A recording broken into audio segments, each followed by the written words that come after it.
Welcome to Firearms Friday from the Wyoming State Museum here in Cheyenne.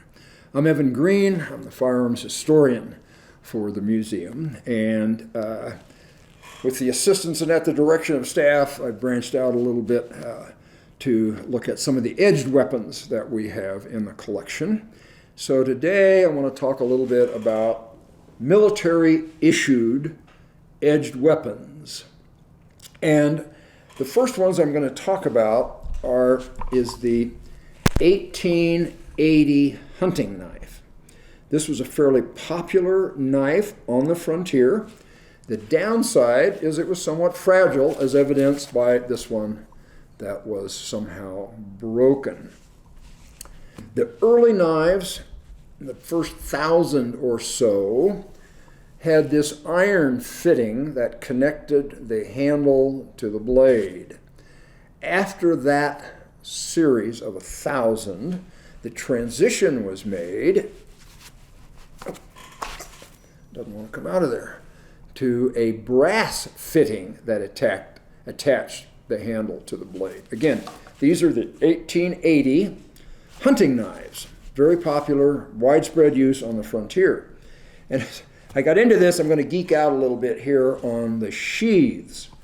This first series had this method of attaching the knife sheath to your belt, which meant that you had to unfasten your belt, thread it through the loop, reattach, refasten your belt. So the next series, they decided that that was inconvenient, so they wanted to attach a clip that would fasten onto your belt. And you can tell that this sheath was modified because the original attachment was cut off and this clip unit was then riveted on. And eventually they got to the point where they came from the factory, came from the armory with the clip attached and the leather tongue there unmodified. So 1880 hunting knife, Army issue.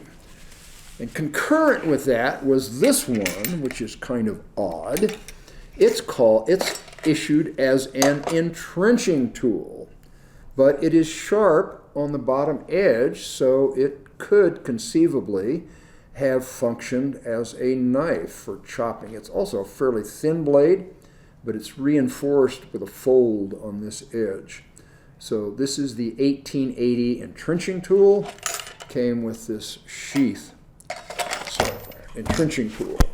The next one is, I don't know if this will show up on the video, but it says Hospital Corps, U.S. Army. So this was a Hospital Corps knife. And probably was a disincentive to go on sick call if you saw your Hospital Corps guy with this big old knife. But the explanation was it was used to make splints or clear brush in the area of a field hospital. So 1887 Hospital Corps knife. And again, with a very similar sheath arrangement to the 1880 hunting knife arrangement. And this next one, kind of gives me the creeps. This is a model 1917 trench knife. And it had only one purpose, could only be used for one thing, and that was stabbing somebody, because the blade is triangular in cross section, so it cannot be used as a knife. So maybe you could open a can with it, but other than that, its only purpose was stabbing somebody. And it has this knuckle guard set up with these protrusions to be used as a striking weapon. And it just kind of, to think, somebody in a trench somewhere in France was close enough to a German to use this as his weapon of last resort. The knock on these was that they were somewhat fragile, unfortunately, and we have one in the collection that's been broken right at the juncture with the guard and the blade. So the last one we're going to look at is an Air Force survival knife. This was first issued to air crews in the 1950s and is still in a modified form, still issued. And this has a saw edge on the top with the idea that you could cut your way out of a downed aircraft with that saw edge. And it's interesting, I guess, that it has these two holes in the guard, with the idea being that you could lash this to a pole and steer your dinner. I don't know that that would ever work or was ever used in that fashion. It's a very solid knife. It's got this hexagonal butt on it, so it could be used as a pounding tool. Very sturdy blade. And was very at one time you could buy these very inexpensively at the old original Army surplus stores. And even today they're fairly popular with survivalists and outdoors people because it's a very sturdy and yet somewhat compact knife.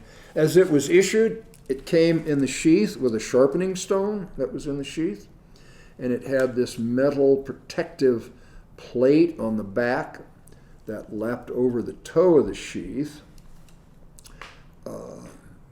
for safety purposes, so you wouldn't stab yourself in the leg when you tried to reholster your knife.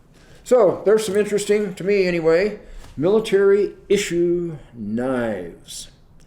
So if you got questions or comments, put them in the section below, or you can call the museum. They'll take a message, and we'll get that message to me. I'm not here every day, but I do make an effort if anybody reaches out to get back in touch with you. So thank you for watching.